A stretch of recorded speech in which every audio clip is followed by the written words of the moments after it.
nafi'un fi babi bisyartain. Belajar dari buku itu bermanfaat. Ada 2 syarat. Yang pertama, bahwa penuntut ilmu itu telah memahami maksud dari ilmu yang dia pelajari. Dan dia telah mengetahui istilah-istilah dalam disiplin ilmu itu. Artinya sudah ada modal awal. Tidak langsung baca buku. Jadi perlu ada muqaddimah. Makanya ulama-ulama terdahulu dalam mengarang buku, karena mereka khususkan. Mereka karang buku untuk pemula. Itu yang lebih akrab dengan istilah matan. Jamaknya mutun. Untuk ilmu hadis ada matan Baiquni. Untuk hafalan hadis ada matan arba'in. Untuk ilmu saraf ada matan tasrif, matan bina. Untuk ilmu nahu ada matan ajrumiyah. Itu adalah matan untuk pemula. Kemudian untuk tingkat lanjutan, ulama pun mengarang kitab. Syarah dari kitab-kitab matan. Seperti syarah matan jurmiyah. Dan itu sangat banyak. Syarah dari matan bina. Syarah dari hadis arba'in untuk tingkat lanjutan. Kemudian untuk lebih mendalami, ulama itu juga mengarang buku. Kitab-kitab yang besar berjilid-jilid untuk rujukan. Seperti Imam Nawawi rahimahullah. Untuk fikih bila karang kitab Minhaj yang banyak dihafal di pondok-pondok pesantren. Untuk lanjutan beliau karang Raudatul Talibin. Untuk lebih luas beliau karang kitab kemarin Al-Majmu'. Ada tahapan-tahapan dalam belajar. Sehingga ada ungkapan man hafizal mutun hazal funun. Siapa yang sudah menguasai matan, kitab-kitab dasar, maka dia akan menguasai banyak ilmu pengetahuan. Dalam bahasa lain, man hafizal usul, duminal wusul. Siapa yang sudah mempelajari dasar-dasar ilmu, pokok-pokok ilmu, dijamin dia akan sampai kepada tujuan ilmu. Ada juga yang mengungkapkan, al-bina bighairi usin la yubna. Kasyajari bighairi gharsin la yujna. Bangunan tanpa ada pondasi tidak mungkin untuk dilanjutkan. Sebagaimana pohon kalau tidak ditanam terlebih dahulu tidak mungkin untuk dipanen. Jadi asas, usus, pondasi-pondasi ilmu, dasar-dasar ilmu itu terlebih dahulu harus kita pelajari sebelum langsung mengambil ilmu itu dari kitab.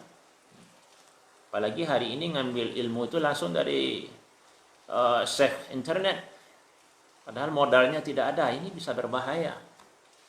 Ini satu hal yang perlu dipahami sekali oleh para penuntut ilmu. Apa yang ada di media sosial itu kadang adalah perdebatan ulama-ulama besar yang sulit dipahami oleh orang-orang yang baru belajar agama dan boleh jadi salah paham. Maka jangan mudah-mudah mengutip, membagikan tulisan-tulisan yang ada di media sosial, apalagi yang terkait masalah akidah, masalah hukum, harus hati-hati.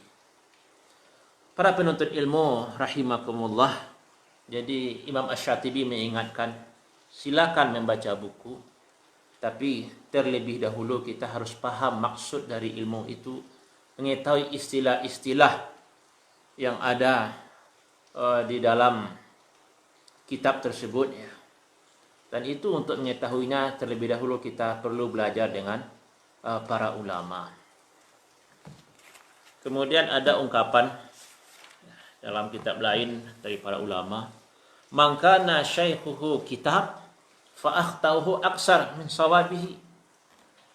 Orang yang gurunya adalah buku, maka salahnya lebih banyak daripada benarnya.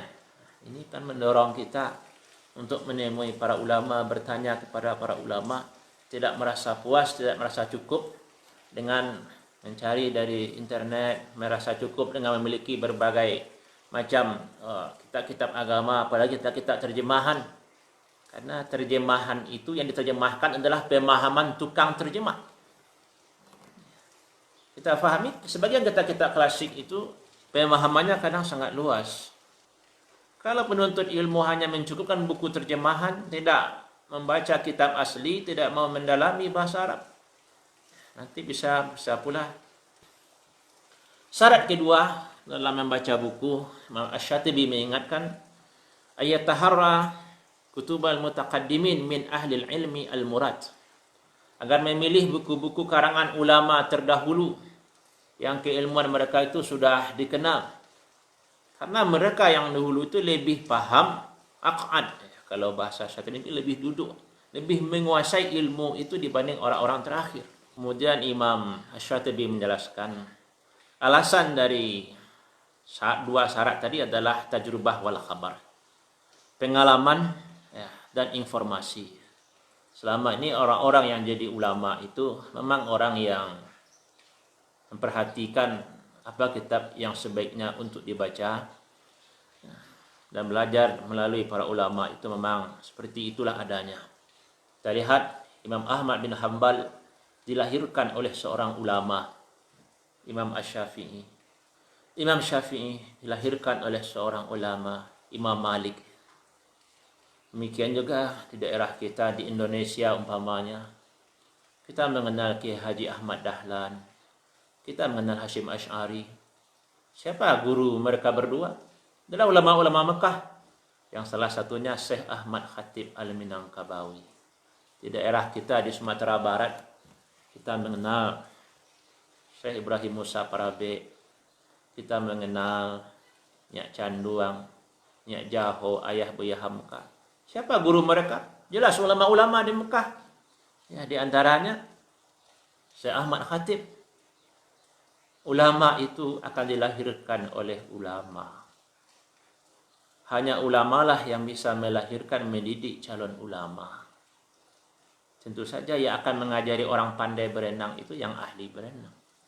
Maka di saat kita ingin jadi ulama, kita berambisi kuat ingin jadi ulama, kita harus dekat dengan para ulama, sering minta nasihat kepada para ulama.